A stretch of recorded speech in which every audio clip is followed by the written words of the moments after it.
is Frag Logic.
You're on mute.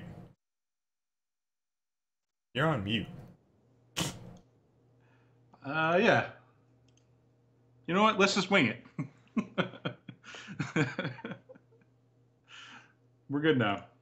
How's it going, everyone?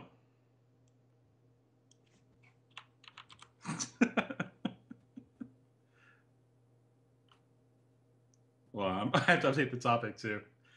The cold start, as we would call. This guy. This guy. Having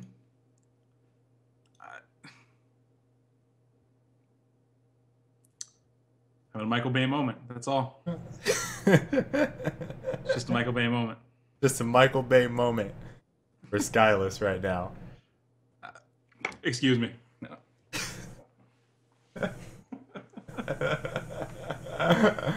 Oh man, that was hilarious. That was hilarious today. Listening to that. I was over here doing this while I was dancing, by the way.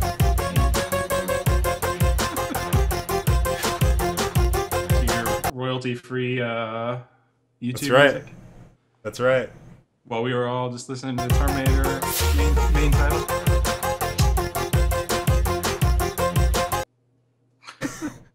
I might just randomly do that for the duration of this show, just so you guys know.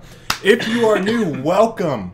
First show, Frag Logic, 2014, episode 49. Today we are talking about a ton of shit. Titanfall, Destiny, Steam Machine, CES 2014, Weekend Gaming. What's that? We're getting everything. We're having trouble getting through everything today. No! This is the New Year special. We'll pound through. But there's a lot of stuff to talk about, which is nice, because not every week has a lot of stuff to talk about. Exactly. Dizzer, what's up? Indeed. Guys on YouTube, we are streaming on Twitch and YouTube simultaneously. I have the very difficult job of going between both chats, so bear with me if you're on either or. I'll try to watch as many as I can if you guys have questions or anything. So, as we normally do, start off with weekend gaming. This week, since the last show, I played a couple games. Got my first bit of DayZ in with Tense Bigness. Was pretty fun. The game itself is selling like crazy, which I found to be very odd, considering the level of brokenness of the game. It's not that it's not fun. It's not that it's not fun. It's not that I didn't enjoy myself. I'm just saying that it's difficult to fathom that they have sold so many copies purely based on hype, because gameplay-wise, it is a very broken game, but they are very upfront about it. So, you know, I kind of want to, I'm going to not sidetrack too much, but I had this question from this guy. I didn't forget his name, Jeremy Mitchell, on YouTube. I'll see if I can actually bring it up. But he asked me on my YouTube channel,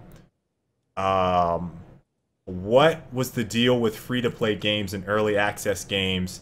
And he said that Angry Joe Show, kind of a big-time YouTuber, his points about free-to-play games and that it being a scam were 100% honest and upfront, or whatever, like, whatever you were saying. I'm gonna find the quote and I'm gonna read it for you guys, because I was just like, what?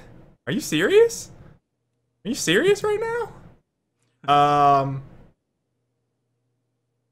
So let's go ahead and look at these comments. He says, okay, Arctic, me and you exchanged words before about Loadout being a so-called free-to-play, but you have to pay to play a beta? What the fuck? Why should I pay to play a so-called unfinished game that's going to be free-to-play? Watch Angry Joe's recent video. He even says it's BS to have to pay to play a game beta that's going to be free. Don't say I don't know shit about the industry, like what you said to me before. I said something like, hey, it's game dev. You know, if you don't know, blah, blah, blah, whatever. So I had some responses for him. I actually watched Angry Joe's video, which I don't have pulled up. I can't pull up for you guys, but this is just something I remember talking about DayZ. So first off, the examples that Angry Joe used in his video, he had Hawken playing in the background, right? That was his first video. Then he had, then he talked about Battlefield 4. Then he talked about, let me see, Mech Warrior Online, all right? So the thing I tried to explain to Jeremy is that all of those games have major publishers, all right? Meteor Entertainment is huge. They backed Hawken. I don't know how big Mech Warrior's publisher is, but they are, their name is, hold on. Read more. What's the name of these guys? Infinite Game Publishing is the guys that back Mech Warrior. And Battlefield 4, which isn't even a free-to-play game, but you could buy the game early. It feels like a beta. So Angry Joe's point was pretty much on par. They offer these ginormous price points. So Angry Joe's point was, why do they have these ginormous, huge price points for games that are basically broken? And you could play the game for free, you know, for early access. Why are you paying these prices?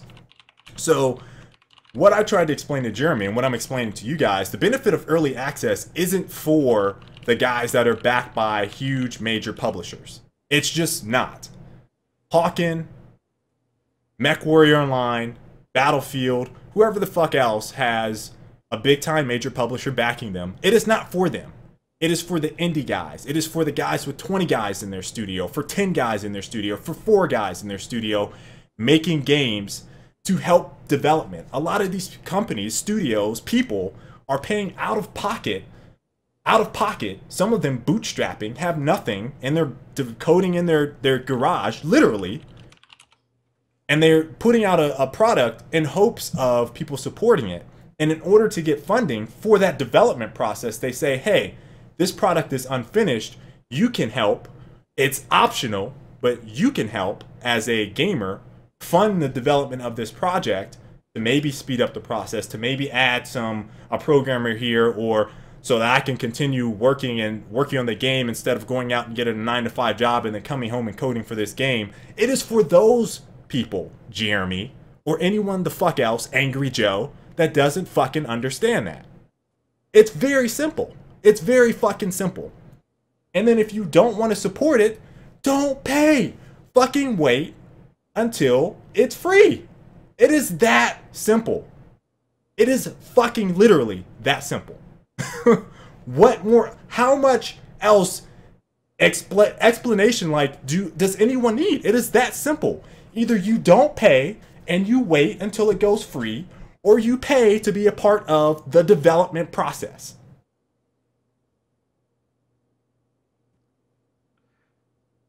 How can you not understand it? What about that is difficult to understand?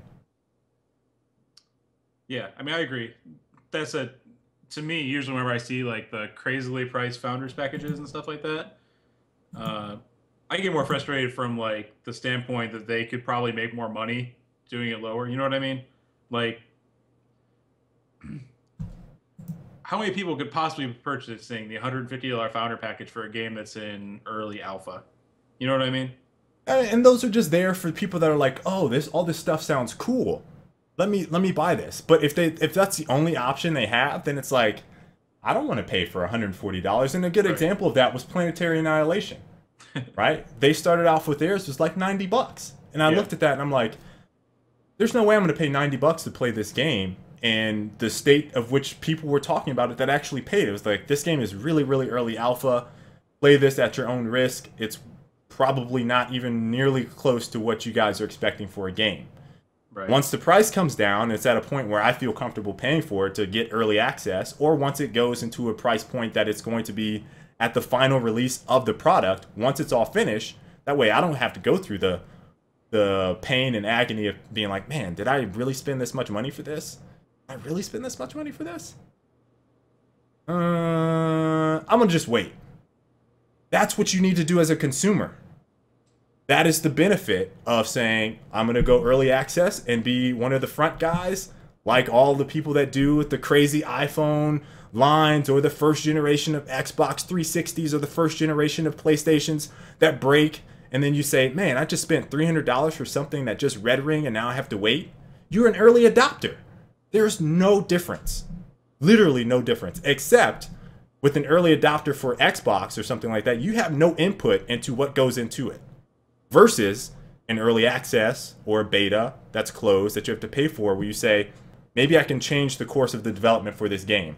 That is the difference. Simple.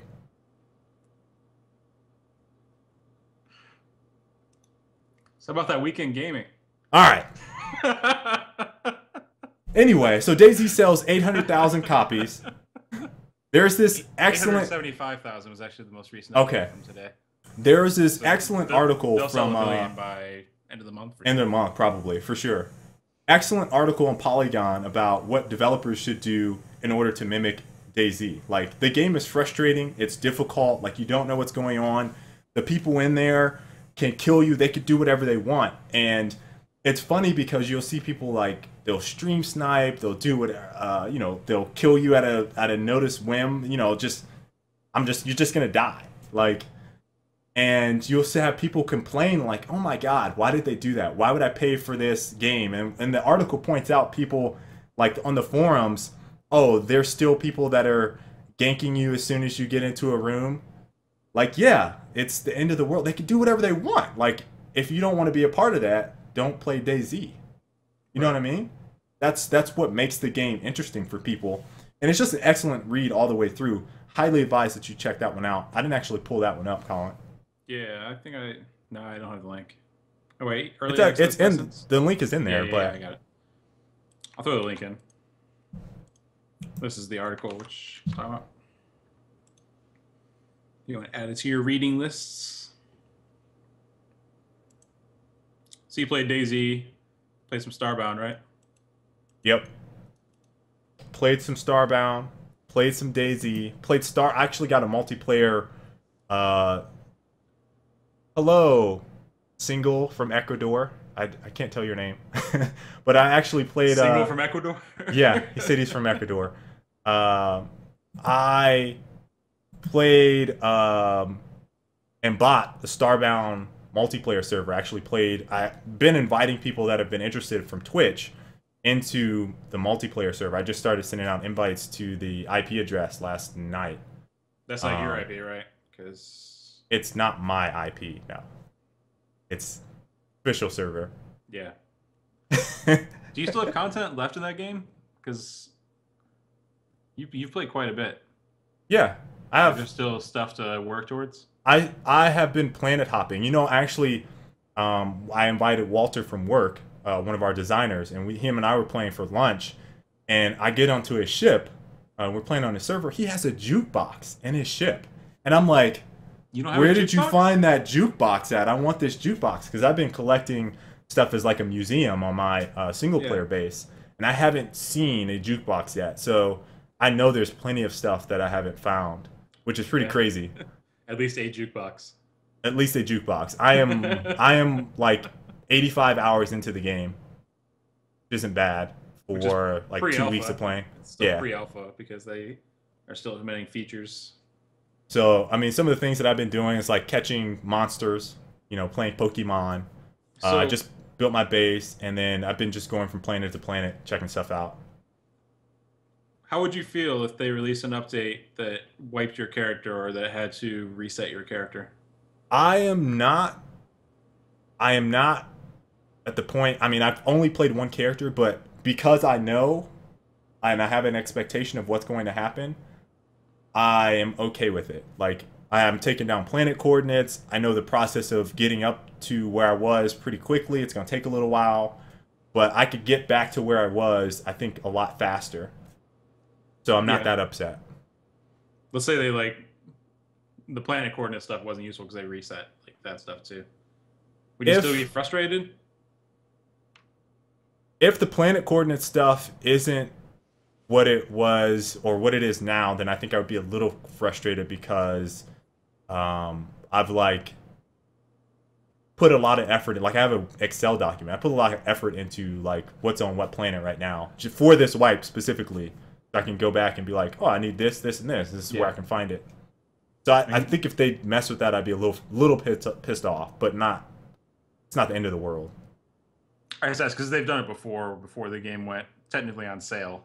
They wiped. Yep. It doesn't seem that unfathomable. They could have to do it again.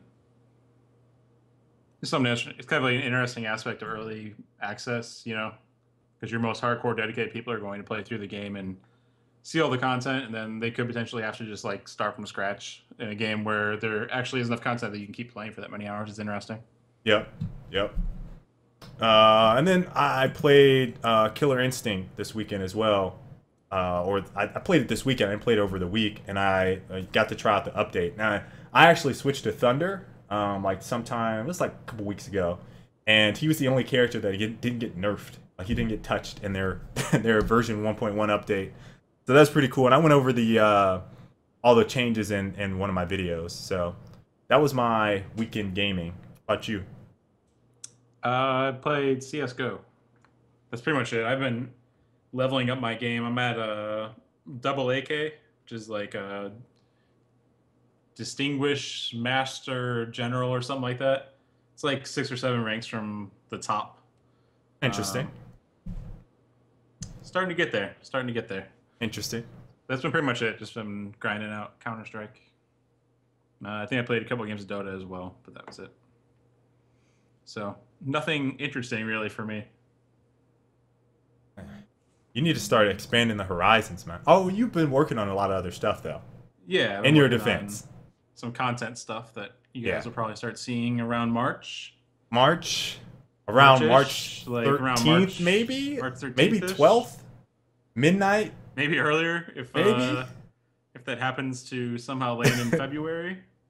in some form or other. There might see some stuff then. So yeah, I've been working on stuff, but for gaming, it's mostly just been Counter-Strike. It's nice because you can play a couple matches of competitive in like an hour, hour and a half, and then be done. Yeah. Versus Dota, where like one game is an hour, hour and a half. All right, so let's get into this topic. I don't even know what to call it right now. It was a suggested topic to us from one of our good buddies. Yeah, I mean, we kind of took it. I think console by saying esports. It's the history of console FPS esports. Why does it have to be FPS? Because I don't want to lump in console esports includes Madden. I know. FIFA. It includes FGC. So you just okay. All right, that's fair enough. It's already wide-arcing enough as is. Okay. And meandering, and I don't think either. You might be able to speak on the Madden stuff as far as like where they came from and where they're at now. Somewhat. I know you don't really follow the. I don't follow it as much as I can start talking about where FGC, it was. Like, I'm not the guy to talk about FGC history. And I am just starting out, so I'm just not even the guy either. We both follow it though. Yeah. But one thing that we are quite qualified to talk about is the history and evolution of console FPS esports, which realistically most of this time period that we'll be talking about, it wouldn't have been considered esports. It was just competing. You know, like you just played online, you competed. So we wanted to kind of go chronologically. The reason that this topic came up was recently there's been a few different esports websites that do news, which have been releasing their kind of like year in review or 2013 awards. Yeah. And it's almost all been PC stuff, like the 2013 awards for ongamers.com, which I think is probably the biggest like esports website now, even though it's really new. It's a lot of the major editors that have contributed to esports in the past. So they released awards for Dota, SC2, StarCraft 2, League, and Counter-Strike. And then they released a year in review that was like big people and companies in gaming, but there was no mention throughout any of this of COD. I think they might have mentioned Chris G once for the FGC side of things. They didn't mention EVO. They didn't mention the Call of Duty guys, who obviously like Complexity would have been a good team to talk about for Team of the Year, I think, for that award. Yep. Didn't talk about Madden, didn't talk about FIFA. I'd never see Madden or FIFA mentioned ever in like esports conversations. So the reason that I wanted to bring it up is why esports journalism tends to ignore consoles. Like, not just journalism, but generally PC and consoles are very segregated in terms of the coverage. When MLG was running Halo, MLG was the console league, and like that was it. It was just that was the console league.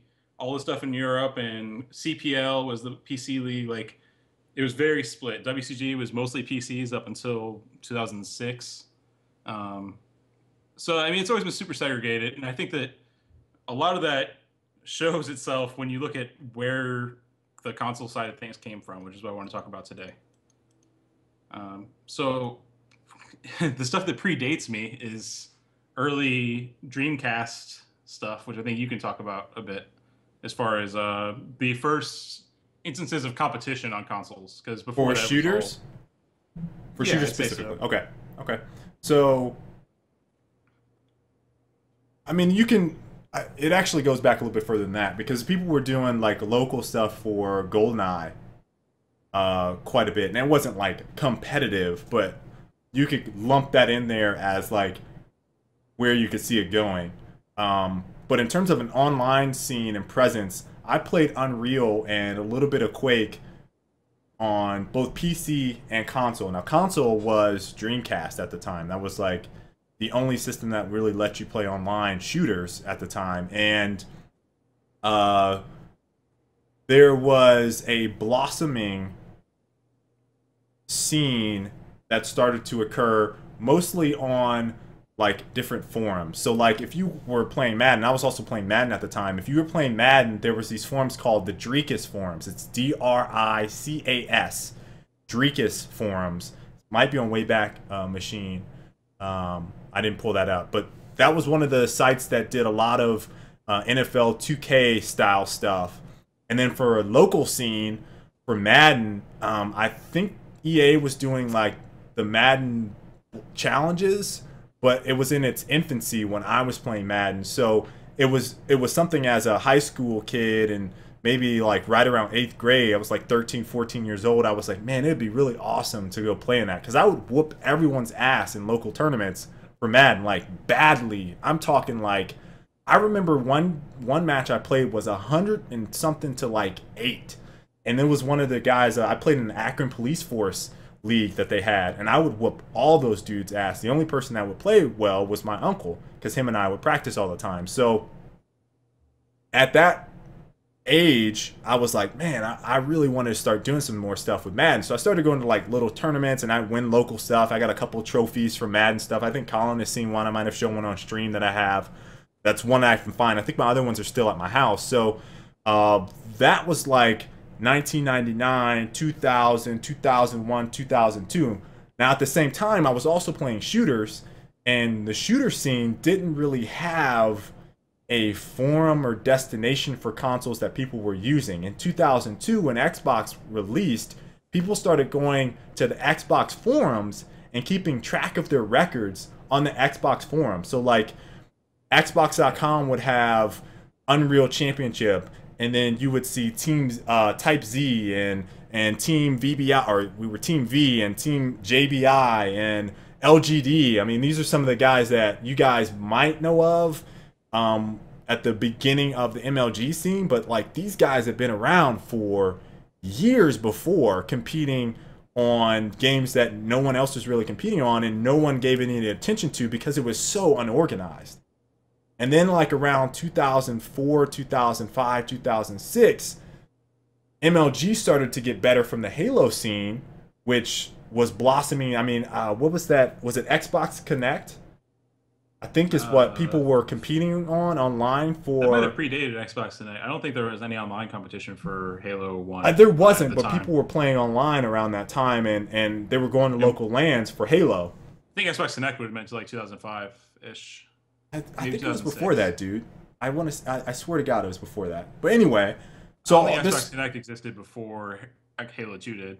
This whole time, you know, everyone's competing on console, but there was nothing to really compete on. And then MLG kind of came in and said, hey, we're going to do Halo LANs, because the LAN center scene for Halo was really starting to pick up. Like, you go to a local LAN center and everybody's playing Halo. Like, that's all people were talking about. Oh, you got to play Halo, dude. I got 4 buddies. We're going to play local Halo's the shit. We're going to 3-shot pistol people. Like, that's all people were fucking talking about. And this is around, like, when I got in college, that's all everyone was playing in the dorms was Halo. Like, that's all you saw was Halo. Halo, Halo, Halo, Halo, Halo. And so that scene started to pick up, and then it was like 2004, 2005, there was like that Battlefield tournament for $250,000. And that's what triggered me to say, hey, all of the guys that are on V and JBI, we're coming together and we're going to start taking this to the next level. That was the end of 05. Actually, but there was just no one at the time that was doing console stuff other than local LANs, and everything at the time was Halo. No one was covering the scene. There were no tools. There was no team organization like you saw with the Complexity or a Team 3D or a Fnatic, I think was still around, or an SK. Like, if you went back and looked at those guys' websites, there was replay demos and match scores, and they were in this league and they were doing that, and there was just none of that organization for console side, and it didn't start coming together until MLG said, we're going to reel this in and we're going to make it something more. Now, they had the game battle stuff, which we can go ahead and switch to that. I mean, the important distinction. You should start talking about that. That way, I can keep track of when to switch for this. But that's pretty much it. For MLG, it was just Halo, and then eventually Smash. Like, that was it. It was just Halo and Smash. It wasn't online at all. It was just strictly through those LANs. Game battles didn't come around until '06, I believe, maybe the end of '05. Right. But before that, and if you want to play anything other than Halo, the site which you would go to is actually called Team Compete. So I'm gonna go ahead and switch to this. And I got, yeah. I did some digging to pull up some screens for you guys. So here's So, Team Compete. yeah, this is Team Compete circa May 2005. Uh, an interesting thing I want to point out is a lot of people don't realize just how big this site was. I don't know if you can even see. It's so whatever. So, if you played anything other than Halo, there was a SOCOM scene which started on Game Battles. So like SOCOM was on Game Battles. Game Battles was pretty much just SOCOM all the way up till when Gears of War came out, when Gears came up on GB. If you played anything else, Rainbow Six, Ghost Recon, even Counter Strike on Xbox, then you were playing on Team Compete. Team Compete was a site really similar to GB. They just they had ladders, leagues, that kind of thing. They reset all the time, and you'd have champions, you'd have current leaders, you'd have win streaks, and all that good stuff. They were even monetized. They had monthly memberships, which you could pay, and then you get like little goodies and shit. Mm-hmm. So like this site was, in my opinion, way ahead of its time. It was doing stuff similar to what PC had with Clanbase, was the main PC site. That kind of did the same thing. They actually shut down just last week, and we talked about it, I think, a week or two ago. Yep. So you had this for Team Compete. Again, here's the numbers. This is matches played over here. 80,000 matches, pretty much just on Rainbow Six 3, Black Arrow, and Ghost Recon. And 80,000 matches is enough to really blow away any ladder except for maybe the Call of Duty stuff nowadays on Game Battles. And this was back in 2005, so 9 years ago. You have that pulled when up. Yeah. When there were a very limited amount of resources and everything. So the point that I want to make is that there's 80,000 matches played on this website. There's zero match videos if you look online today. If you try to find videos of any of these games, there's nothing. There's no record whatsoever. Because there wasn't any good recording capabilities at the time. If you wanted to get a recording device, it would be like $300, and you'd be the only person posting gameplay video. And if you wanted to post that gameplay video, YouTube was in its infancy, so you would have posted across like 5 or 6 different video platforms that were shutting down all the fucking time. Caleb, how we were talking before the show that in 2006 we were posting gameplay videos up, and we were putting them up on Bright Cove, Blip, and you guys probably haven't even heard of most of these. Yeah. Bright Cove, Blip, what was VO. those? VO. I think VO's still around. Yeah, they might be. Daily Motion. Daily Motion. Eventually, the MLG Game Room was in 07, Yeah. 08. And YouTube. Yep, and YouTube. On top of that, If you upload your gameplays to Blip or really any of those, it's gone. it's gone. With the exception of YouTube. On top of that, all that stuff is gone now. Like, Yeah. except for YouTube, that's it. Like Google Video was the other one, Colin. Google Video. Remember that? Google Video. Supposed All to that compete with stuff's YouTube. We were uploading everything that we possibly could.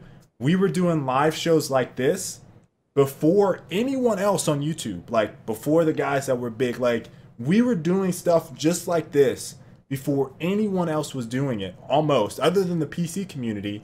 And we just didn't know where to post it. It was just like, what is the format for this? We don't know. There's no one that really knows. I mean, if you go back, the quality was like, shit. Like, the quality is really awful, and the videos that actually survived from that far ago, like, the quality is horrendous. awful. And it's not commentated. It's always just like raw gameplay. Sometimes thrown over music, which is atrociously bad. But like, you can't even watch it. It's not watchable by nowadays standards. But bringing it back to the original point, you had this in parallel with PC community, where they had demos on Counter-Strike, demos on Quake, so they could go back and they could pass around these replay files where you could load up the replay file and then watch the matches. And you could watch on your PC with nice quality. But that was something that console games never had, Right. which already made it difficult for consoles to kind of develop those kind of communities. But we were still able to have a competitive background, a competitive website through Team Compete and Game Battles and even MLG. but the video content and like the outreach stuff wasn't there. And there wasn't a reason to kind of congregate around that video content because there was none. So PC had demos to share on the internet. They had demos. They had shoutcasts where it was just literally a person's just audio that you play over the game. They usually had setups so you would turn on the MP3 and then hit play on your demo at the same time, so that the person's commentary was synced up over the gameplay. Yep. And that was how they exchanged stuff in the early days of PC competing. So sites naturally would revolve around sharing those and discussing the matches, where on console it was just like he said, she said type of thing. 8 Deadly Venoms won this week against Heaven and Hell, and it's like, oh shit, they beat them, but that was it. You know, like you can get some firsthand accounts, and it's like, oh okay, so that's what happened, right? You know, Yeah. like it meant nothing essentially. So I think that was part of the reason that the console community didn't really grow up alongside the PC community, is that the console community really had nothing to share. Like, if you didn't play Rainbow Six 3 and you didn't compete against these teams regularly, you had zero investment whatsoever because you couldn't watch the games, you know? Do you still have the no value whatsoever. The team compete thing up? Yeah, I've just been switching. Okay. Did you show the game battle stuff? Not yet, but we can go through. So, again, oops, shit, I just broke it up. Kind of post-team compete was Gears, because the Rainbow Six games lived their lifespan on team compete for pretty much up until MLG picked up Vegas, right? Yeah, pretty much. I mean, they were on team compete. Team compete was dying for whatever reason. I was trying to remember for the life of me why team compete died, and I couldn't.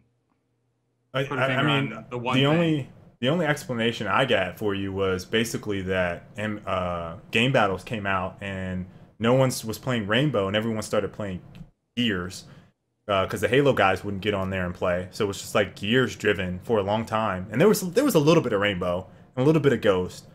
And it was just fueled by this Gears of War. Like everyone wanted to hop on that because that was the next game that MLG was eyeballing. So you started to see like players from those Rainbow teams and those Ghost Recon teams hopping on here. I mean, you look at the top 10, most of these guys are people that you know from teams. High Council, CDN, I can't remember all the guys that were in those. CDN, Mortal Spawn. Mortal Spawn was on Raw Talent with Cubano. Mob Hot and Mild was Killer Crank and those guys. It was like two other guys from Ghost Recon. And then Mob Hot and Mild became Killer Crank, and then the other guy plus the two guys from was it the LGD Black, and that became Infinity. Yeah. So it's like a lot of these guys that are on this list are people that you know. You had Fear Clan, who plays Call of Duty now. Like, these dudes were competing on Gears, and then they switched to Call of Duty and started whooping people's ass there. Fear was a Rainbow Six top team. On top of that, Fear was a team that was competing back in the day when I was telling you guys that this all started. So, like, some of these guys on here have history way, way beyond what people know about. And this is why I have so much respect for Fear, for LGD, for a lot of these guys, because they would hop on 4, 5, 6, 7 games and they would whoop your ass. They wouldn't be, oh, we're just good at Call of Duty. And you see some of those Call of Duty guys hop on an Unreal, or you see some of those Call of Duty guys hop on a Halo. They get their shit pushed in. These motherfuckers, Fear, LGD, Type Z, they would hype us to some extent. When we played a bunch of different games, we hop on 6, 7, 8, 9, 10 games. You would get your shit pushed in on every single game. Every single game. That's why Fear is one of the best teams, in my opinion, that no one really talks about, because they would hop on a bunch of shit and just be nasty. Nasty. Like, ridiculous. And there's only a few guys that are like that. Few guys. You're right. A lot of these teams actually came from Rainbow and Ghost Insane Recon. Assassins there. Yeah, on the number 22, that's the Insanes. For anyone that doesn't know, I believe so. Assassins wrong too. That's yeah, embarrassing. Insane Assassins. I'm pretty sure that's them. I have to double check with Gabriel, but I'll confirm that maybe next week. But that's them there on that list. Bunch of these guys. ROC was a Ghost Recon team. Heaven and Hell was a top Rainbow Six team. I Yep. think Trademark came from Rainbow Six. Rainbow as Six. Well. Yep. Unstoppable was Ghost Recon. LGD obviously was on everything. NOK I think was Ghost Recon as well. Perfect Alliance was a multi-game team. Yep. So I mean, yeah, like a lot of these teams came over from other games. That's true. I completely forgotten that a bunch of these teams were from Ghost Recon and Rainbow. Yep. And I played a bit of Ghost Recon on launch too with I was actually in ROC. Yeah, I know. VBI. George the Greek. So yeah, then of course Gears and GB led to Gears and MLG eventually. And I think at that point in like 07, 06-ish, when Halo was on USA, and then Gears was on the circuit, Rainbow got on the circuit, Halo was on the circuit. I think that was when everything kind of shifted and you started actually having content to build a community around. Yeah. But at that point, at that time, there was already like, there was Got Frag for PC. Like there was probably like 7 or 8 different major news hubs I can think of off the top of my head that PC gaming had. Which and we had Major consoles, League Gaming. We had MLG's website. That was it, really. Right. And Game Battles. Team Compete died in like 08, 09. They tried to revive it again in like 2011, if I remember right. But it never really materialized in anything. Yep. There were a few different league sites popped up here and there. None of them lasted long at all. Everything was just GB forums and MLG forums. But there was no news sites outside of the occasional one, like Godfrey I covered for a little bit. A few different sites popped up here and there, but there was no, like, from the get-go, consoles and PCs were never on the same page. In the same, they weren't covered in the same vein either. Hello, Dark Flare. Hello, Lobo. All you guys on YouTube. Sorry, we're going back and forth. I see you guys saying hi. What's up? I actually have 2 chats up if you're just joining, tuning in. So, watching the Twitch chat and the YouTube chat at the same time. So, what is there? There's one more site we're going to show with this. Was there? Maybe I was wrong. No, our site. Yeah, I've been showing glimpses of our site. All right, so I haven't showed this at all. I think the good thing to kind of take away from this, hold on, I have to change the screen here.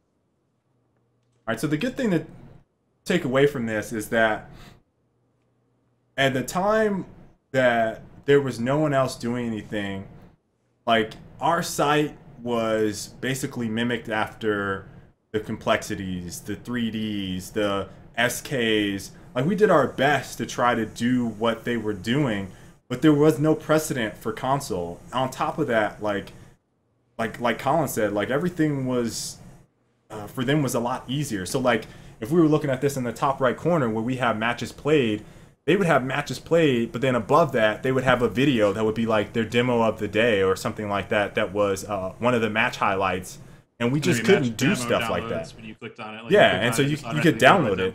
Yep. Yeah. I mean, there was just nothing like that at the time, and it was just super expensive, like Colin mentioned. So, of all this stuff, it was, for us, really trying to move forward with the way people thought about console gaming as a whole. And if you look at it, it's like we were already behind them. So for us to, for a while, we were behind them for a while. But I feel like, at least with, and we talked about the games, from a developer standpoint, if we look at, let's say, Halo 3, for example, they are the first developer that really allowed us to not have to pay $1,000 in order to, get a rig that would have a capture card and be able to record video that was of a quality standard that people would be able to watch, because you could just record your replays and then they had it so that you could view them on Bungie's site, right? And no other developer did that. And how there's still not developers doing that right now for console. Still the not. only game with demos is Halo. Thank you, Microsoft, and thank you, PlayStation, for building the hardware in there, because the developers didn't really care at the time. But now there's this big surge where, oh, we got to have this video replay stuff. Oh, we got to have this. Let's try to include that. Oh, we got to have spectator mode.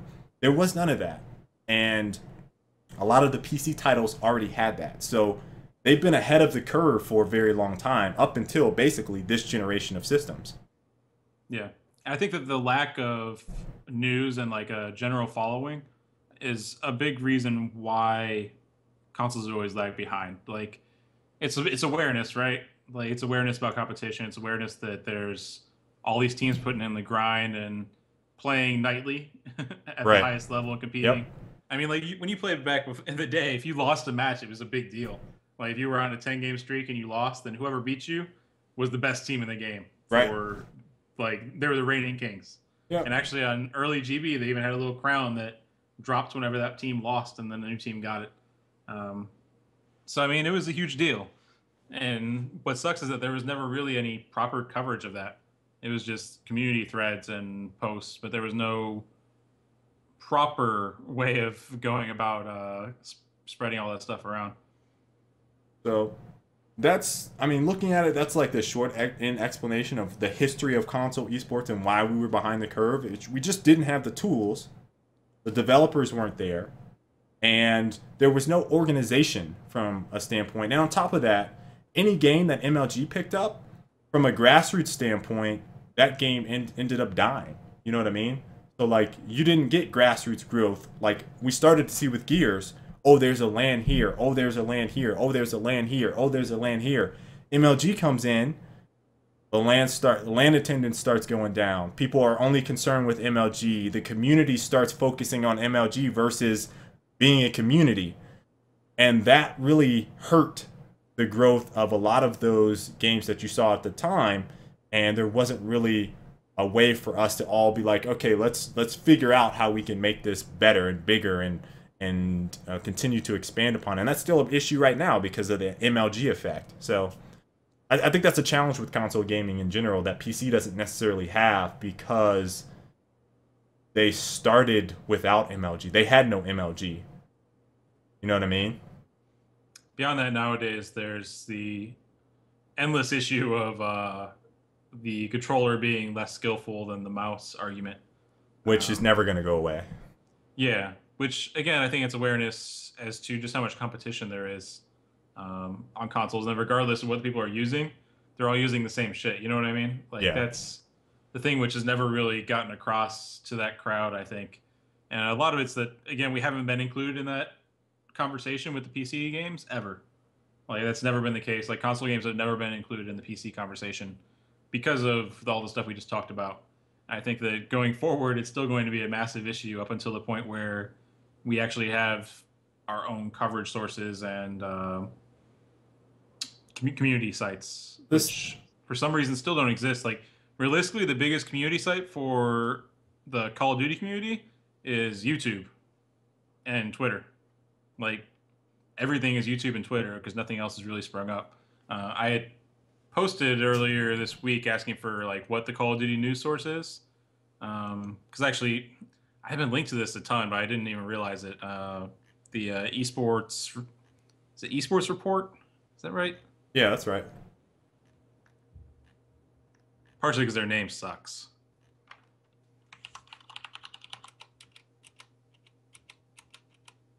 eSports Nation, sorry, is what it is for COD. But that's literally the only site for COD news outside of YouTube and Twitter. So I think that that's always going to be a hurdle for us in terms of where console gaming is compared to PC. And I don't mean like us versus them or anything like that, because I follow PC gaming probably more than I do console currently. But for both things to be included, it's going to be a while, I think. MBDAS, whatever happened to that kid that from Canada that talked so much shit and got a swirly? Carson's? I don't know. I don't know what happened to him. He still plays. I played Dota with him not that long ago. He's a young kid. Like he's probably grown up a little bit, but all right. So I got Titanfall mod support and esports up, Colin. Mouse is for stars who have. All right, yeah. Let me switch that on my end. All right, so Titanfall has obviously been a hot topic for us the last 4 or 5 episodes almost. It's like we're getting a little bit of information every single week, and it's getting close to release time. We're looking at a little bit over like a month and a half or 2 months, a little over 2 months. Yep. So, game's supposed to come out March 13th. This is a game that we have a lot of high expectations for. for a game that can be disruptive to the normal shooters that are on console market, and on PC, mainly Call of Duty and Battlefield. I think there's an opportunity for there to be some disruptive nature, with the hype around the game. Now, the news that we kind of have, and these are from Vince Zampella's. This is technically old, but no one picked up on it, apparently. No one picked up on it. First, I'm going to talk about the mod support, Colin, and then you can hit the eSports stuff. So, yeah, sure. The one that people are kind of talking about right now is that, they have no... Zampella said they have no plans for mod support at launch, but he didn't rule it out. The obvious nature of mod support is PC, right? So, yeah, if there is mod support, it's only going to be on PC, which possibly could, if there is, fragment that community a little bit, which I think is, I don't necessarily know if that's something to really worry about, but that's always the question that I have with mods is, what does that do to the community? Does it enhance the whole community, or does it fragment it? I think in the case of... From a competitive sense, you mean? Yeah, yes, from a competitive sense. I think in the case of a competitive sense, I think there's a potential for it to fragment that community on the PC side of things. Would I like to see it? Perhaps, but I'm more thinking along the lines of like maps. I think map mods would be cool. I don't really want to see anything other than that. Possibly game types, if they don't have ones that are fun. And I was able to make a mod that was a more fun, more competitive. I'm using that term loosely. Game mode on PC, I might be interested in it. You need a mod to remove all the Titans, right? When you say competitive. No, I didn't say that. That's not what the goal I want to. I don't want to say I don't want to remove anything. But I think that the ability to add things there. Don't you know that it's not to be competitive with Titans? Oh God.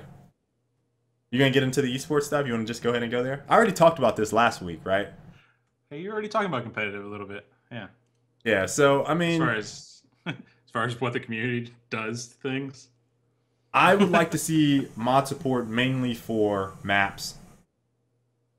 Maybe some customization stuff for mechs. Maybe some customization stuff for game modes, but mostly for maps. I think that would offer the most potential for any type of mod support with Titanfall, as of right now, personal feelings. Okay. I don't know how I feel, because I for the UT3 PS3 crowd, like being able to have pro mod for that was really helpful for them, because otherwise the game had zero community whatsoever anyways. You know what I mean? Yep. As far as like what that would mean for a game that's likely to actually have a community, if they were able to make the UT3 type thing where console mods work, which I'd be very surprised considering it's on Source Engine and not like easily packaged up like the Unreal mods are. So yeah, I agree with you. It's probably going to be on PC if anything happens. So that was from Twitter. Again, he said not at launch, but they'll evaluate for sure afterwards. The other thing, further down, I actually found this because of that post, was Vince had actually tweeted about eSports a bit before Christmas, actually. Yep. So we missed it for our Christmas Eve show. Yeah, and for some reason, no one saw this. Like, there's only 3 retweets on this post from ages ago. So UMG Chris is actually someone from UMG, obviously. He's an event coordinator. He had tweeted saying, please have esports attributes, mainly LAN settings for Titanfall. I'm hearing good things. Vince Zampella says esports discussions can happen after ship, assuming there is interest. And then he kind of said it's a mix of cost and time to do esports stuff. They're crunching to get the game as good as possible now. You won't want it otherwise. And he said he'd be happy to discuss esports after ship, or near ship. Responding to UMG Chris. So there's some interest there, which I think is interesting in itself, as well as the fact that Vince is so openly tweeting about that stuff. I can't think of many cases of a major company like that commenting on esports things before launch. Yeah. It doesn't happen often. On top of that, the issue that I have, and this is exactly what we talked about last week, is every time and this is going to get into our Destiny discussion towards the end of the show. Every time we start to bring the competitive community into a fucking shooter, or any game for that matter, they try to rip it apart. Yeah. And my concern right now is that people are too worried about the Titans and not about the actual gameplay itself. We need to play the game first. Like, we have to play the game first before you can be like, well, Titans are OP. I'm not even gonna try it. And don't be like we would have people like play one match, right? How annoying was it on Gears to be like, oh, yeah, we play one match. It's so OP. I don't want to do that at all. We're not going with that at all. Nope. One match, Yeah. right? That's not, I mean, that's not how you do game testing design at all. Like, you need to get a couple hundred matches. 100, not one. Like, you can't A/B test with one test. Like, that's not possible. Yeah. So I think that's one of my big issues right now is people are doing all this fucking theory crafting for this game and Destiny, which I'm just gonna blow up on Destiny stuff. But it's frustrating as someone that wants to see the scene grow when you have a community of people that want to limit every single thing. And I understand fairness, balance, what have you. Like I said last week, regardless, if it's not game breaking, it should be up to the devs to fix any balance issues. You should not be determining balance. Therefore, you should be able to win on any settings that you play on. If you are the best, you want to prove that you are the best, win. Period. And I think that argument is very valid. Now, rules need to be in place. Obviously, you can't cheat, stuff like that. But, like, play the base game. Don't try to alter it to what it's not and then lose half your audience in that process. That doesn't even... Where are the Titans? There's no Titans on this map? I thought this was fucking Titanfall. I bought this game because it's called Titanfall. Were there no Titans? Why are there no Titans? That doesn't even... Oh, we can't have any Titans. The balance issue there. Oh, I'm too concerned. You haven't even fucking played the game. I'm too concerned about the Titan balance. The game is called fucking Titanfall. Like, what? I'm just like, come on now. And it happens in every single shooter. All the time. See, my concerns... Every single one. Probably the concerns of UMG Chris in this case are more along the lines of the features being in place for competitive community actually exist. Obviously, spectator mode is something that always comes up. It's really important to be able to run online tournaments. It's basically required in order to run online tournaments and actually be able to have a stream. The ability to actually have private matches has been an issue in other games. Battlefield 3, for example. Yep. You couldn't possibly even have a match. It was impossible. It was impossible to have a match in Battlefield 3. You couldn't set up a private room. It didn't exist. Yeah, UMG, I mean, Chris's things are perfectly valid. I agree, 100%. Yeah.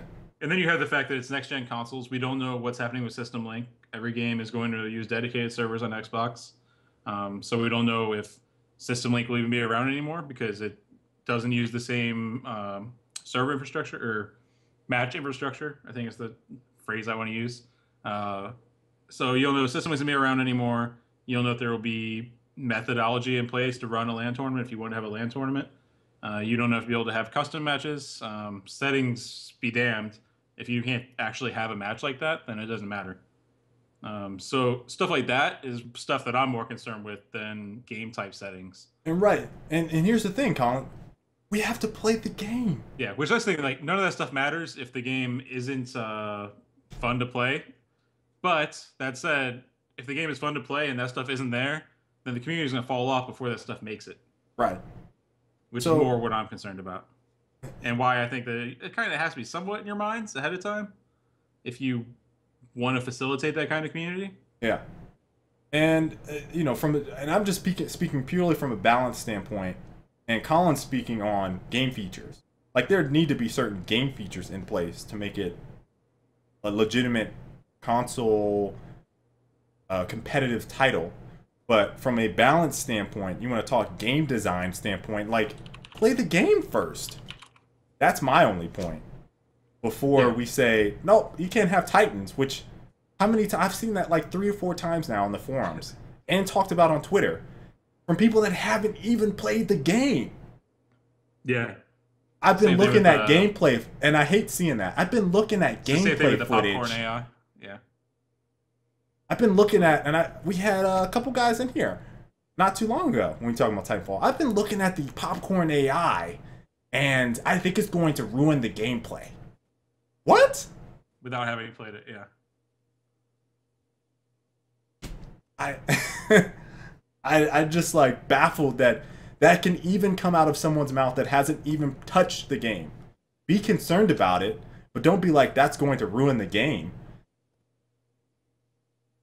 I don't get it. Like logic just goes out the window. Like just out the window. So those were it on those two. All in all, though, the fact that Vince is even responding to comments about it is encouraging to me. 2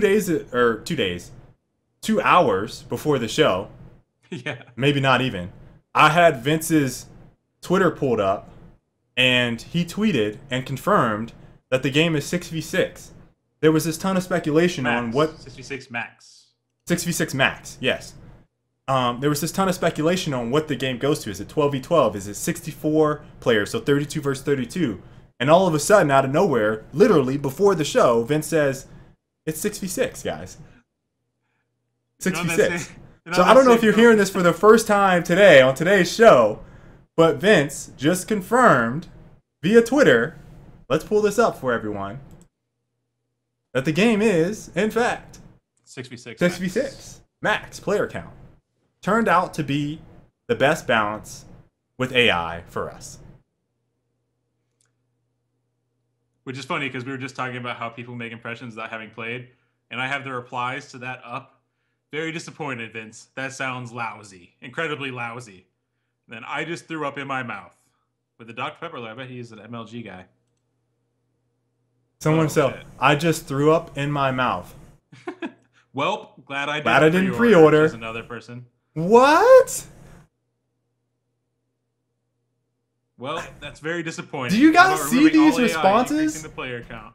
These people haven't played the game. Next gen experience, a 6v6 game. There is no other next gen title with the max of 6v6. So I mean, it's a bit silly. It's a bit silly. Personally, for me, I'm really excited that it's 6v6 because that means that the maps won't be freaking huge, which is the case that happens for most games. Because they try to make 8v8 maps that kind of work for 4v4, or they make 8v8 maps that work for 6v6 and 12v12, or they make 6v6 maps that work for 4v4 and 8v8. In this case, they'll all be built for 6v6 or smaller. Probably all at 6v6 realistically. And 6v6 of normal people with like good players is like can be filled with 5v5 or 4v4, right? Just due to more movement. Correct. So I mean 6v6 is positive to me, just off of my experience with other games and how maps are built. That's exciting to me. What's the max number of players that can get into a modded PC Counter-Strike game? Modded? Probably 64. 64? 100 something? Yeah, the community servers go up to 10v10, I think, is what the community servers run currently. Okay. But most servers aren't over 24. I'm just competitive is 5v5. I just can't believe some of those responses. Like, I understand people want it to be bigger. They want Battlefield because it has vehicles and shit. But everyone just wants it to be like Battlefield. This isn't like Battlefield. This isn't Call of Duty. This isn't Battlefield. This isn't Team Fortress. This is Titanfall. They want that grand spectacle. So, I'm just lost on... I just threw up in my mouth a little bit. Just preconceived, like, this is what you want the game to be. But this is not what the design decision for this game is. This not... This what the game is, yeah. It's not what the game is about. Like, perhaps more importantly, if they had 12v12, that'd be 24 potential Titans in the game at once. I just like, and I played 6v6 at the 6v6 what they've been showing at the events. Right. So I mean, felt big. It felt big because there's the AI running around. So I kind of understand that, but just some of the responses are like, man, at least play the game. At least just play the game and then be like, okay, this is fucking sick. Because everyone that's played it has been like, this game is fucking sick. Yeah. Everyone. I mean, there's Everyone just like a handful of people that I've seen been like, oh, this game is just mediocre. Everyone that has touched that game has been like, this game, awesome. So it's like, I don't know. Play the game. I don't know though. It's not 12v12. There's Titans on the map. There's popcorn AI. I don't know. I just don't know. I don't know if it's any good. I know those people say it's good. I don't know. And I'm probably not going to try it because there's this stuff that I think might not be good. Glad you didn't pre-order it. Glad I didn't pre-order. Fuck that game. Let me go stay on Battlefield. That I was interested in previously. The one thing I heard doesn't. So yeah, that's some Titanfall stuff there. It's frustrating for us to read through that stuff because I really want people to be excited for it. At least have some glimmer of hope because it's the thing is it's like not the most cookie of the cutter. reasons that people are complaining are because it's different. Like, how are you gonna be upset because stuff's different? Like, the reason I'm excited for it is it's the first new IP in 6 years. Yeah, what you talked was that last week? You talked about last week, or it might have been a week before. Yeah, I think it was last week. So, or whatever. It was one of the last couple of weeks. So I mean, it's the first new IP in 6 years, and you're gonna be like, oh, I don't know, it's different than the stuff I have now. Like, no shit, it's a new IP. That's what we're supposed to be excited for. We're supposed to be excited that it's different, and then if it's bad different, then we'll determine after launch. But if you're into the genre, then you should at least try the game, right? Rent it. At least try it. Just rent it. It won't even matter because all the people talking shit are gonna be watching YouTube videos the week of launch and buy the game. Like, yep. Oh my god. Yeah. C-Manners played it. Now. I gotta go get it. Yeah. PewDiePie was on Titanfall. Fuck, I gotta go get it. Oh my god. They're not very good at the game though, but man, they made it look funny. Meanwhile, they get shit on. They're like, "Fuck this game." I'm just joking. I love C-Manners and PewDiePie. Just joking. But they will get shit on. I do love those guys, for real. C-Manners is a really cool dude. But for real. So moving on from Titanfall. Where are we going from this? We'll do Destiny, and then I can hit some of that smaller stuff. Then we'll go into the CES stuff. Yeah. Destiny as a competitive. Okay, I'm gonna try not to rant because Frank did some really good points. I was just mad at the comparisons there and stuff. All right, so I'm gonna be calm about this. I took out eSports for Destiny. Just the idea of it as a competitive title. All right. Or worse. I'm calm, guys. So, the video in question is... Do I have it pulled up? I tweeted it. I didn't actually grab Frank's video. But I do have the Game Informer article. Oh, I'm way too far down the list. I was like looking at last year's stuff. Alright, so Game Informer posted an article earlier this month. Did you get it in there? Did I? Yes. I'm putting it in. Alright. Oh, yeah. And I'm sorry I can't post it over there on YouTube. But it's on the Twitch chat. You guys want to look there. I know some people are dual watching. Anyway, so the article talks about basically character progression and kind of tells about how it'll work. And I think Bungie feels like the game will be competitive, but I don't think they're using it in the same terms that people are interpreting the word competitive as a shooter, right? So when I think about Destiny as a shooter, I think about Destiny as a more Borderlands style game. how is Borderlands a competitive title, right? So I don't go in and I'm like, because it's Bungie, automatically jump to the conclusion that, oh, it's going to be like Halo, because they've already upfront and been just damn near transparent on what type of game this is.